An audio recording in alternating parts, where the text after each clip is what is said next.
Halo sobat-sobat semua, kembali lagi di channel Behold. Kali ini saya akan merangkum alur cerita film Boku no Son Goku. Teman-teman semua pasti tahu yang namanya keras sakti kan?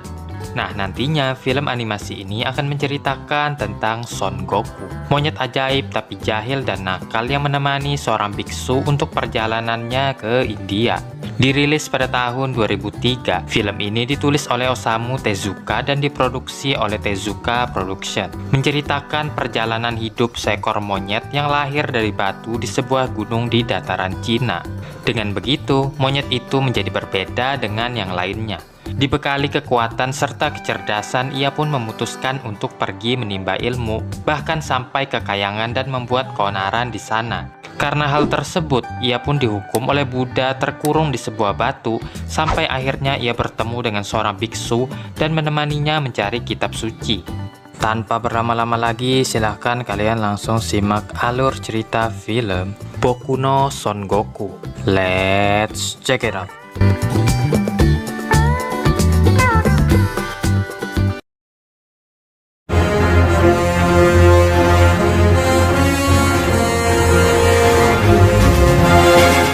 Dahulu kala, di dataran Cina di dalam hutan yang jauh, ada sebuah peristiwa yang menggeparkan bagi banyaknya monyet yang tinggal di sana.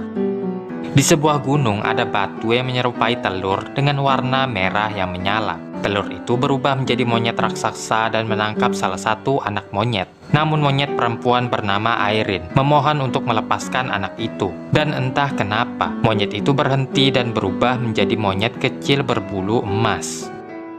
Dari kejauhan, hal tersebut diperhatikan oleh Konron Sennin yang menanti lahirnya monyet tersebut dan tidak begitu senang melihat monyet itu berubah menjadi monyet kecil yang tak berdaya.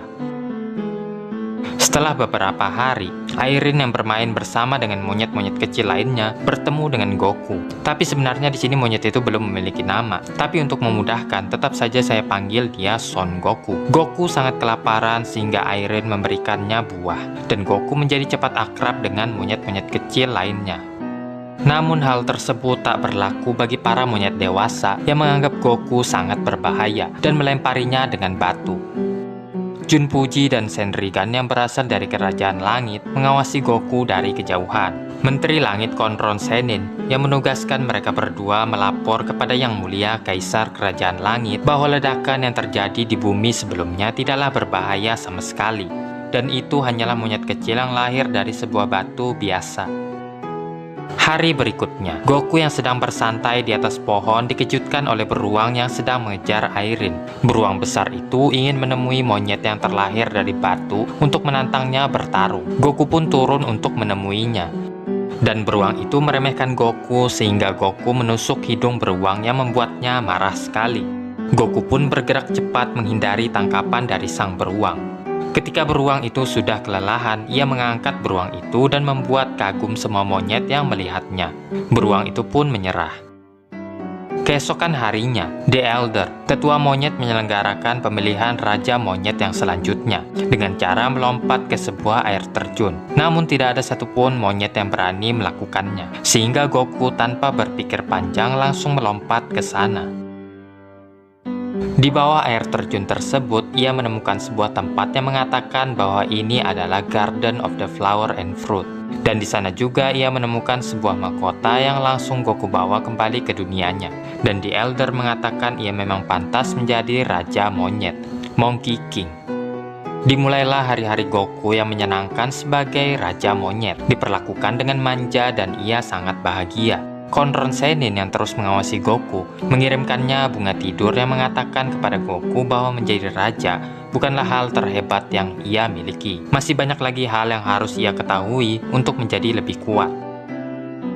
Keesokan harinya, Goku yang tak puas dengan pencapaiannya menjadi marah dan menghamburkan makanan yang telah disediakan serta membuang mahkotanya. Hanya The Elder yang berani mendekati Goku. Dan Goku langsung mengatakan bahwa ia ingin menjadi lebih kuat lebih dari siapapun. The Elder merasa heran karena Goku memiliki kemampuan yang cukup aneh, tapi tidak menghentikan rajanya itu dan malah menyarankan Goku untuk mengarungi 7 lautan dan 7 gunung ke arah timur untuk menemui seorang pertapa yang mungkin bisa mengajari Goku.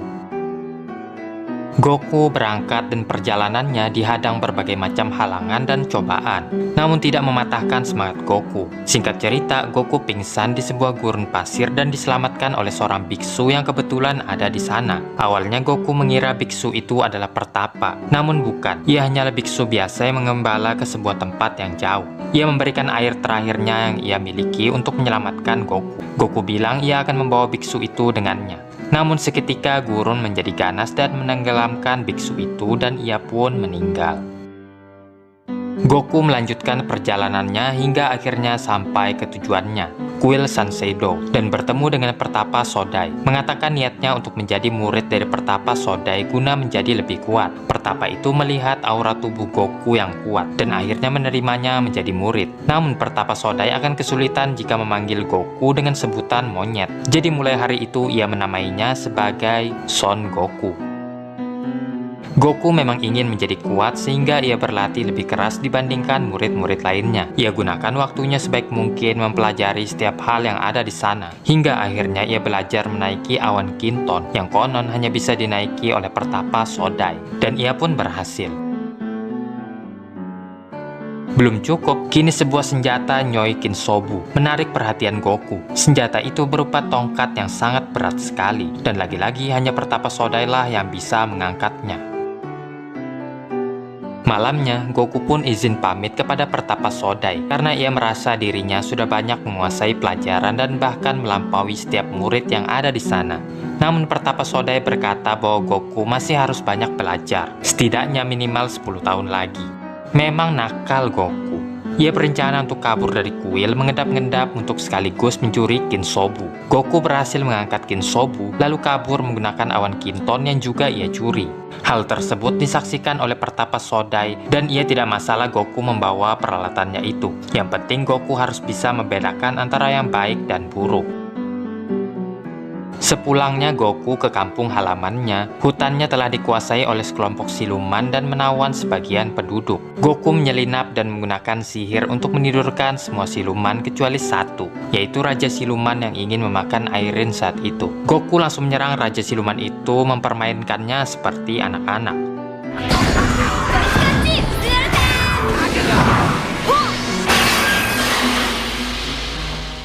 Raja Siluman yang emosi langsung berubah menjadi wujudnya yang asli. Namun Goku tetap tidak takut, dan tanpa sengaja Goku mengaktifkan Kinsobu yang memanjang ke langit dan berhasil mengalahkan Raja Siluman. Goku memperkenalkan dirinya dan ia mengaku sudah jauh lebih kuat daripada yang sebelumnya. Semuanya terlihat menyambutnya kecuali Airin yang sedikit khawatir. Tingkah laku Goku ternyata menarik perhatian Kerajaan Langit. Menteri melaporkan bahwa Goku telah mencuri senjata dari kuil dan bertindak seolah-olah menyaingi Kerajaan Langit. Sebuah ide tercetus bahwa ada baiknya untuk mengundang Goku ke sini dan memanfaatkan kekuatan yang Goku miliki. Sementara Goku memimpin kerajaan yang ia buat sendiri, Airin menyadari bahwa Goku telah banyak berubah. Goku dipenuhi ambisi untuk menjadi lebih kuat dan kuat. Setelah itu turunlah undangan bagi Goku untuk menghadap Kerajaan Langit. Goku datang dan segera bertemu dengan Kaisar. Meskipun begitu, Goku dianggap tidak sopan dengan tindakannya yang semena-mena terhadap Kaisar. Alasan Goku dipanggil ke sini adalah untuk mengemban tugas sebagai Hippaon, yang Goku sendiri tidak tahu apa itu. Yang ia yakini tugasnya itu akan jauh lebih tinggi pangkatnya daripada Kaisar. Goku pun dibawa ke kandang kuda, dan Goku langsung melepaskan seluruh kuda itu, mengacaukan seisi Kerajaan Langit. Samar-samar ia mendengarkan puji-pujian yang diucapkan oleh para wanita. Ia begitu senang mendengarnya sampai pujian itu berubah menjadi hinaan dalam sekejap. Goku ternyata bekerja sebagai penjaga kuda, dan itu merupakan hinaan terbesar baginya karena mereka semua telah menipu Goku. Goku yang marah lalu mengeluarkan jurus 1000 bayangannya dan melemparkan buah persik kepada wanita-wanita itu. Dengan banyaknya laporan tak menyenangkan dari berbagai pihak, Kaisar memutuskan untuk mengirim pasukan untuk menangkap Goku.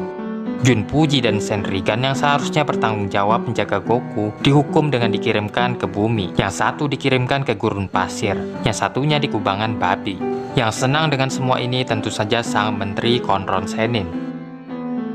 Singkat cerita, Goku yang dikepung oleh pasukan dan jenderal menghadapi mereka semua. Dengan kecerdasan, kecepatan, dan kekuatannya, Goku bisa mengatasi itu semua.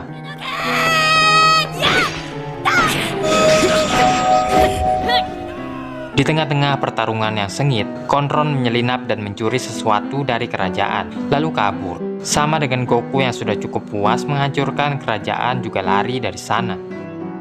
Kesenangan Goku terhenti ketika ia melihat Buddha Shakyamuni yang menantang Goku untuk lari dari genggaman tangannya. Jika ia bisa, Shakyamuni akan memberikan pangkat melebihi Kaisar Langit. Tantangan diterima dan Goku melaju terbang dengan awan Kinton. Ia menuliskan nama dirinya sebagai Kaisar Langit di pilar yang ia anggap sebagai tiang yang berada di ujung dunia. Namun ternyata itu adalah jari dari Shakyamuni. Kenyataannya Goku tak pernah lepas dari genggamannya. Ketika Goku ingin mencoba sekali lagi, Shakyamuni menangkap Goku, menghukum segala perbuatan Goku dengan mengurung Goku di sebuah batu. Setelahnya, Konron Sennin menemui Goku berterima kasih karena berkat Goku lah ia menemukan cara untuk menaklukkan kerajaan langit. Setelahnya, ia pergi meninggalkan Goku seorang diri.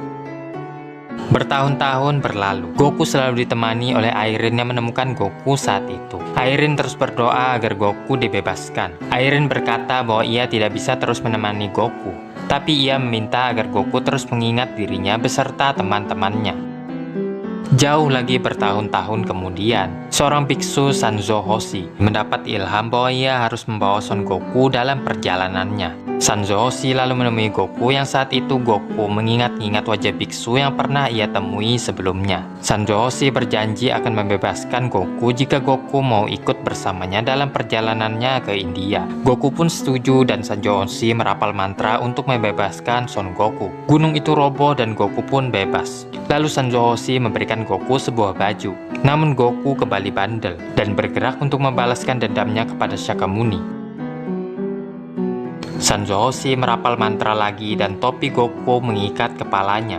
Kehilangan kontrol, Goku pun terjatuh. Sadar ia tidak bisa melawan sekarang, Goku pun melanjutkan perjalanannya dengan Sanzo Hoshi. Dijelaskan bahwa perjalanan ke India ini adalah demi mencari kitab suci yang di dalamnya terdapat ajaran-ajaran yang akan menuntun manusia menuju kebaikan. Singkat cerita, melewati berbagai tempat, mereka tiba di gurun pasir dan langsung saja muncul angin dan pasir menarik Sanzo Hoshi. Tidak ingin kejadian yang menimpa biksu terulang kembali, Goku langsung menarik Sanzo Hoshi menggunakan Kinsobu. Di dalam angin itu ternyata ada siluman pencuri kuda yang bernama Sagosu. Kalian pasti ingat dengan Junpuji. Ia menjadi seperti ini sekarang. Setelah bertarung sebentar, Sagosu langsung melarikan diri. Mereka berdua lalu bermalam di rumah terdekat. Namun keluarga di rumah itu punya masalah, yaitu putrinya yang harus menikah dengan siluman babi. Tepat malam ini, siluman itu akan datang. Goku setuju untuk membantu, namun sesudahnya mereka harus menyiapkan makanan untuknya. Siluman babi itu pun muncul, bernama Cho Hakkai, merayu wanita yang ia tidak tahu bahwa itu adalah Goku. Goku yang tidak tahan digerepe-gerepe langsung menghajar Hakkai. Cho Hakkai langsung kabur dan dikejar oleh Goku menggunakan Kinton. Hingga sampailah Goku di tempat persembunyian Sagosu dan Cho Hakkai. Dengan sebuah umpan keluarlah mereka berdua. Goku pun kembali menghadapi mereka berdua. Pertarungan berlanjut di luar di mana Goku direpotkan oleh mereka yang kini telah bergabung menjadi satu. Mereka juga mengatakan bahwa mereka berdua adalah Junpuji dan Senrigan yang dikirim ke bumi karena ulah Goku. Keduanya mendapatkan ilham dari Shakyamuni, yaitu untuk menjaga seorang biksu Sanzo Hoshi dalam perjalanan menuju ke India. Dengan begitu mereka bisa kembali ke kerajaan langit. Goku melepaskan dirinya dan mengatakan bahwa Sanzo Hoshi adalah biksu yang Goku jaga. Keadaan menjadi lebih tenang karena Sagosu dan Cho Hakkai kini memohon untuk mengajak mereka ikut serta dalam perjalanan ke India. Sanzo Hoshi yang menunggu kedatangan Goku saat itu ternyata diculik oleh Konron Sennin. Satu-satunya cara menyelamatkannya adalah Goku harus datang ke kastil Konron Sennin. Bersama dengan Sagosu dan juga Cho Hakkai, mereka bergegas ke sana. Di kastil, Konron juga telah menunggu Goku dan mempersiapkan sebuah ramuan yang akan membuat Goku menjadi jahat dan menjadi anak buah Konron Sennin. Dengan begitu, ia akan bisa menguasai seluruh semesta.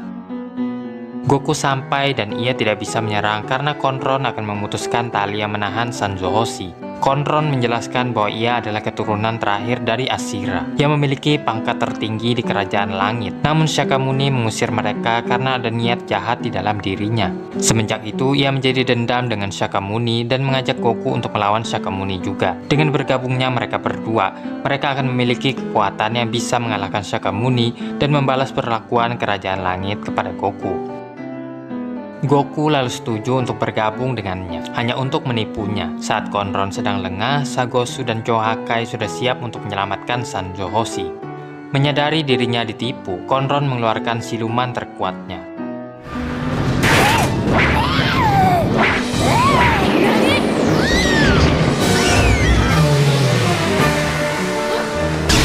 Tiga siluman terkuat itu memojokkan Goku sampai ia kebingungan bagaimana menghadapi mereka bertiga. Belum lagi ukurannya yang sangat besar. Sementara Sagosu dan Chohakai juga sibuk melawan Konron.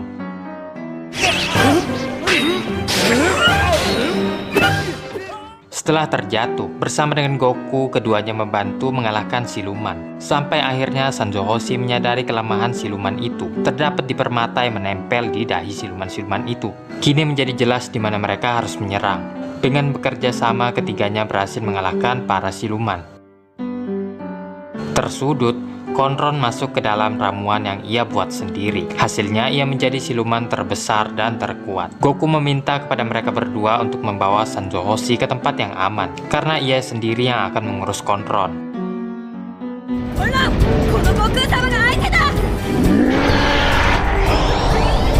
Goku terbang dengan awan kinton, mencoba menyerang dan berhasil mendarat di rambut Konron. Ia menemukan kelemahan Konron, tapi ternyata itu bukanlah kelemahannya. Rambut Konron menyerang Goku.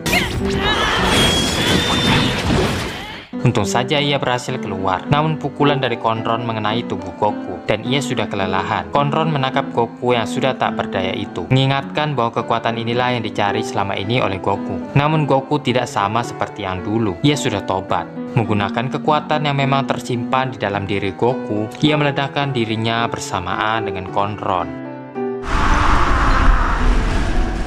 Sudah berlalu beberapa hari semenjak hari itu, Sanjo Hoshi melanjutkan perjalanan bersama dengan Sagosu dan Chohakai. Ia menangisi kepergian Goku. Sesaat kemudian jatuhlah biji kacang yang dibawa oleh burung di langit-langit. Di dalamnya ada Goku yang melihat Sanjo Hoshi yang ia anggap mirip seperti Shakyamuni. Goku ini memang nakal. Cerita pun tamat.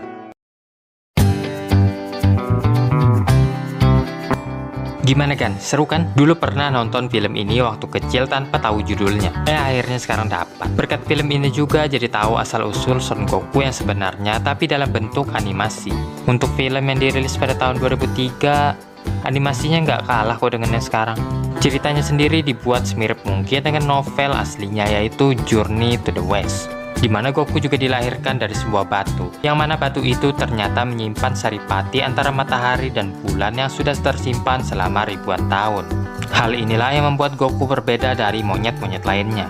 Ia pergi lagi untuk menimba ilmu hingga sampai ke Kayangan dan mengacaukan segala hal yang ada di sana. Lalu juga dihukum oleh dewa dan kembali tobat saat bertemu dengan seorang biksu. Walaupun begitu, sifat Goku masih tetap sama, nakal. Ya kalau mau diceritain dari awal sampai akhir nggak ada habis-habisnya ini videonya. Jadi cukup sampai sini aja ya bro. Kurang lebihnya saya ucapkan terima kasih kepada kalian semua yang mau menonton video ini sampai habis. Jika kalian suka video ini, silahkan kalian tekan tombol like, subscribe, and share video ini untuk membantu channel ini ke depannya. Sampai jumpa di video berikutnya. Bye bye. Behold.